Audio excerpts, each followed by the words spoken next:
கடலூர் மாவட்டத்தில் உள்ள சிதம்பரம் நடராஜர் கோவிலில் ஆனி திருமஞ்சன ஆருத்ரா தரிசன விழா தற்போது நடைபெற்று வருகின்றது. இந்த விழா குறித்து திருவிழா நடைபெறும் இடத்தில் உள்ள நமது செய்தியாளர் விவேக்கிடம் கேட்கலாம். விவேக், ஆனி திருமஞ்சன ஆருத்ரா தரிசன விழாவின் பாரம்பரியம் மற்றும் அதன் சிறப்பு அம்சங்களை குறித்து சொல்லுங்க. வணக்கம் ராஜலட்சுமி. உலக புகழ் பெற்ற சிதம்பரம் நடராஜர் கோயிலில் இன்று ஆணி திருமஞ்சன தரிசனம் என்று நடைபெற்றது. இதற்கான விழா ஒவ்வொரு ஆண்டும் 2 முறை நடைபெறுகின்றது. இன்று இந்த ஆணி மாதத்தில் உள்ள உத்திர நட்சத்திரத்தில் இந்த சிறப்பாக விழா நடைபெறுகின்றது. கடந்த 1ஆம் தேதி கொடியேற்றத்துடன் தொடங்கிய இந்த தரிசனம் கடந்த 8 நாட்களாக சிறப்பு அபிஷேகங்கள் நடைபெற்றன. அதனைத் தொடர்ந்து 9வது நாளான நேற்று சிதம்பரத்தில் உள்ள மூலவர் அவர்கள் சிதம்பரத்தில் உள்ள மேல வீதி, கீழ வீதி, வடக்கு தெற்கு உள்ளிட்ட 4 வீதிகளிலும் தேரோட்டத்தில் தரிசனம் வந்தார். அதனை காண பக்தர்கள் உள்ளூர் மற்றும் வெளியூர்களில் இருந்து பல்லாயிரக்கணக்கானோர் குவிந்தனர். அதனைத் தொடர்ந்து இறுதி நாளான, அதாவது ஆணி திருமஞ்சன தரிசனத்தின் இறுதி நாளான இன்று சிதம்பரம் நடராஜன் மற்றும் சிவகாமி அம்மையாரும் நடன கோலத்தில் அவர்கள் அதாவது பக்தர்களுக்கு காட்சி அளித்தனர். சரியாக 3:45 மணிக்கு அவர்கள் சிதம்பரம் நடராஜனும் சிவகாமி அம்மையார் உள்ளிட்டவர்களும் நடன கோலத்தில் இங்கு மக்களுக்கு தரிசனம் அளித்தனர். அது மட்டுமின்றி இந்த தரிசனத்தை காண உள்ளூர் மற்றும் வெளியூர்களிலிருந்து கிட்டத்தட்ட 50,000க்கும் மேற்பட்ட பக்தர்கள் குவிந்தனர். மேலும் இந்த தரிசனத்தை கண்டால் அவர்கள் வாழ்வில் வேண்டுதலும் நிறைவேறும் என்ற நம்பிக்கையில் உள்ள காரணத்தினால் கிட்டத்தட்ட 50,000க்கும் மேற்பட்ட மக்கள் இந்த தரிசனத்தை கண்டனர்.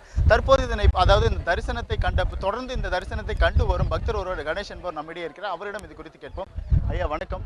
இந்த ஆணி திருமஞ்சன தரிசனம் சிறப்பு அப்படின்னு சொல்லிட்டு சிதம்பரத்தில் உள்ள எல்லாரும் சொல்றாங்க. அது மட்டும் இல்ல, வெளியூர்ல இருந்து இது சிறப்புன்னு சொல்றாங்க. இன்னைக்கு நீங்க இதை பார்த்திருக்கீங்க, இது நீங்க என்ன நினைக்கிறீங்க? சிவாய நமக. இது பஞ்சபூத ஸ்தலத்தில் இது ஆகாய ஸ்தலம்.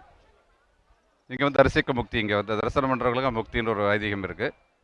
இன்னும் கேட்டிங்கன்னா ஆணி திருமஞ்சனம், மார்கழி திருவாதிரை, இந்த 2 நட்சத்திரம், இந்த 2 தரிசனத்தில் மட்டும்தான் சுவாமி காலையில் அபிஷேகம் நடக்கும். வருஷத்துக்கு சாமிக்கு 6 அபிஷேகம் நடக்கும். அதில் 2 அபிஷேகம் ரொம்ப சிறப்பு வாய்ந்த அபிஷேகம். அதில் இந்த ஆணி திருமஞ்சன அபிஷேகம் காலையில் 3 மணிக்கு ஆரம்பித்து ஒரு 7 மணி வரைக்கும் நடந்துகிட்ருக்கு. அந்த அபிஷேகத்தை பார்க்குறதுக்கு ரொம்ப கொடுத்து வச்சுருக்கணும். அந்த மாதிரி ஒரு சிறப்பு வாய்ந்த அபிஷேகம் இது. ரொம்ப நீண்ட நேரம் நடக்கும். வெளியூர்லேருந்து வரவங்க, இங்கே லோக்கலில் இருக்கிறவங்க எல்லாருமே பார்ப்பாங்க. வெளிநாடுலேருந்து இருக்கிறவங்க பார்ப்பாங்க. ரொம்ப விசேஷம். நினச்சது நடக்கும், கேட்டதை கொடுப்பாரு. இது கருணை கடவுள் இவர் நடராஜர்.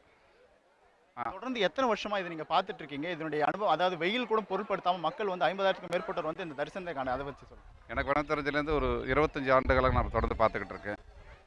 இந்த ஒவ்வொரு வருஷமும் எனக்கு கூட இருக்கிறவங்களும், எனக்கு சொந்தக்காரவங்க, கூட இருக்கிற நண்பர்கள் மற்றும் இந்த ஊரில் இருக்கிறவங்க எல்லாருமே ரொம்ப ஒரு நம்பிக்கை, ஒரு தெய்வீக நம்பிக்கைன்னா நடராஜர் தான். நடராஜர் வரும்போது மேலும் எல்லோரும் நல்ல சிறப்பாக அவங்க நல்லா இருக்காங்க. அதனால் ஒரு நம்பிக்கை. கண்டிப்பாக இது நடராஜரை பார்த்தா கண்டிப்பாக அந்த அபிஷேகம் பார்த்து இந்த தரிசனம், வெயிலெலாம் நமக்கு ஒன்றுமே பெரிய பொருட்டாக கிடையாது. வெயிலெலாம் இருந்து அவர் பார்க்கும்போது இந்த வெயிலாம் நின்று ஒரு சூடு, அந்த இவ்வளோ நாள் காத்திருந்தது, பசியோடு காத்திருந்தது, அதெல்லாம் போயிடும். மேலும் பசி இல்லாமல் இருக்கிறதுக்கு இங்கே நிறைய சேவா சங்கம், நிறைய அன்னதானங்கள்லாம் நிறைய பண்ணாங்க. மற்றும் பாதுகாப்பு ஏற்பாடுகள்லாம் ரொம்ப சிறப்பாக இருந்தது. எங்களுக்கு எந்த சிரமமும் கிடையாது.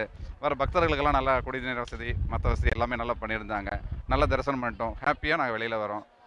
ரொம்ப நன்றியா. அதாவது தற்போது இன்று நடைபெற்ற ஆணி திருமஞ்சன தரிசனத்தைக்கான பக்தர்கள் இங்கு ஏற்பாடுகள் செய்யப்பட்டது குறித்து மேலும் அவர்கள் கண்ட தரிசனத்தையும் தெரிவித்தனர்.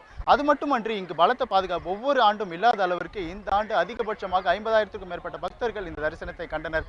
மேலும் இங்கு பலத்த பாதுகாப்புடன் மேலும் இந்த எந்த அசம்பாவிதங்களும் நடைபெறாத அளவிற்கு கிட்டத்தட்ட 5,000க்கும் மேற்பட்ட காவல்துறையினர் இங்கு பாதுகாப்பு பணியில் ஈடுபட்டனர். அது மட்டுமன்றி கோவிலை சுற்றிலும் CCTV கேமராக்கள் அமைக்கப்பட்டு கண்காணிக்கப்பட்டதுக்கு. ராஜலட்சுமி. விவேக், உங்களுடைய தகவல்களுக்கு நன்றி.